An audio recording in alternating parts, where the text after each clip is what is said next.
बातचीत करवाते हैं। सबसे पहले आपको बता देते हैं, ढेर सारी खबरें हैं। कंपनी ने एक लोन अग्रीमेंट साइन किया है DFCCIL के साथ 9,821 करोड़ का। Dedicated freight corridor corporation of India के साथ ये लोन अग्रीमेंट साइन किया गया है। साथ ही ईस्टर्न डेडिकेटेड फ्रेट कॉरिडोर की अगर बात करें, EDFC flagship national infrastructure project है जो कि एम करती है ट्रांसफॉर्मेशन फ्रेट ट्रांसपोर्टेशन को लेकर।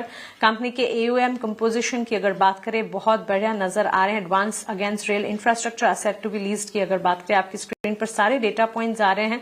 और साथ ही अग्रीमेंट्स जो फर्स्ट हाफ ऑफ FY26 में कंपनी ने एग्जीक्यूट किए हैं, उसमें power generation, railway, rolling stock और उसके इतर जो सारे सेगमेंट्स हैं वो सारे के सारे एग्जीक्यूशन। सबसे ज्यादा पावर जनरेशन में 76% अग्रीमेंट्स जो है वो एग्जीक्यूट किए गए हैं। कंपनी के मैनेजमेंट से बात करते हैं और विस्तार से कंपनी के फॉरवर्ड लुकिंग अप्रोच पर बात करने के लिए कंपनी के CEO और CMD IRFC के मनोज कुमार दुबे जी अब हमारे साथ जुड़ गए हैं। मनोज जी, बहुत स्वागत है आपका ET Now स्वदेश पर अपना समय देने के लिए आपका शुक्रिया।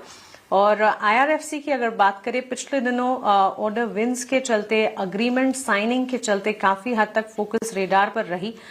यहां से आगे किस तरह के सेंटिमेंट्स आप देख रहे हैं इंडस्ट्री के लिए और आपकी प्लान्स गोइंग अहेड क्या हैं? Will start with their sir.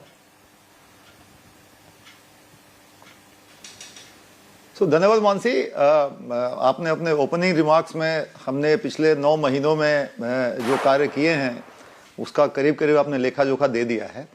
हाँ, जो आपने एक इम्पॉर्टेंट बात बताई कि हम लोगों ने DFCCIL के साथ एक अग्रीमेंट साइन किया 9,800 करोड़ से ऊपर का। इनफैक्ट उसका डिसबर्समेंट भी हो गया। ये बड़ा यूनिक काइंड ऑफ एग्रीमेंट था जहाँ पे कि वर्ल्ड बैंक का लोन इनके साथ था। उस लोन को हमने रीफाइनेंस किया और क्योंकि डॉलर महंगा हो रहा था और उसके चलते जो रेट्स पड़ रहे थे DFCCIL काफ़ी ज़्यादा पड़ रहे थे, उसको हमने डोमेस्टिक मार्केट से उसको हमने रीफाइनेंस किया। और जैसा DFCCIL ने बताया है, उनको पूरी अवधि में करीब 2700 करोड़ रुपए का बचत होगा। तो ये एक अपने तरीके का ये मॉडल है जो बाद में और रेप्लिकेट होगा। जहां भी इस तरह के बायलैटरल लोन्स होंगे और जहां कमर्शियल एक्टिविटी शुरू हो गई होगी रेलवे इकोसिस्टम में, वहां हम कोशिश करेंगे इस मॉडल को हम रेप्लिकेट करें। जहाँ तक आपने आगे का जो ब्यौरा मांगा, तो इस वर्ष के शुरुआत में, फाइनेंशियल ईयर के शुरुआत में हम लोगों ने 30,000 करोड़ के डिसबर्समेंट का एक गाइडेंस दिया था और 60,000 करोड़ का अग्रीमेंट सैंक्शन करने का हमने एक गाइडेंस दिया था। H1 का आपने हमारा रिजल्ट देखा है। जब हम Q3 एंड करेंगे 31 दिसंबर को, तो हमारा उम्मीद है कि सैंक्शन ऑफ एस्टिमेट्स जो हमारे थे वो टारगेट्स करीब करीब पूरे हो जाएंगे। और ये 10,000 करोड़ के आसपास का जो डिसबर्समेंट हमने DFCCIL को किया, ये बड़ा इंपॉर्टेंट था। इसको जोड़ने से करीब करीब 3 क्वार्टर में जो हमारा गाइडेंस था डिसबर्समेंट का, वो भी पूरा हो जाएगा।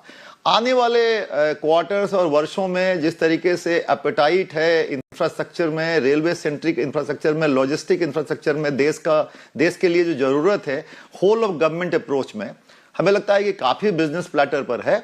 और आवश्यकता इस बात की है कि कितना एफिशिएंट लोन हम लोग प्रोवाइड कर सकते हैं उन एंटिटीज को जहां पे कि गवर्नमेंट की बैकिंग है और वो काफी अच्छा कर रहे हैं, उनका बैलेंस शीट अच्छा है, उनको अच्छे दर पे लेंडिंग मिलना चाहिए।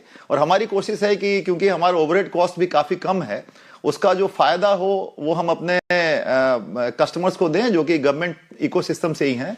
मुझे लगता है कि आने वाले 5 से 10 वर्षों तक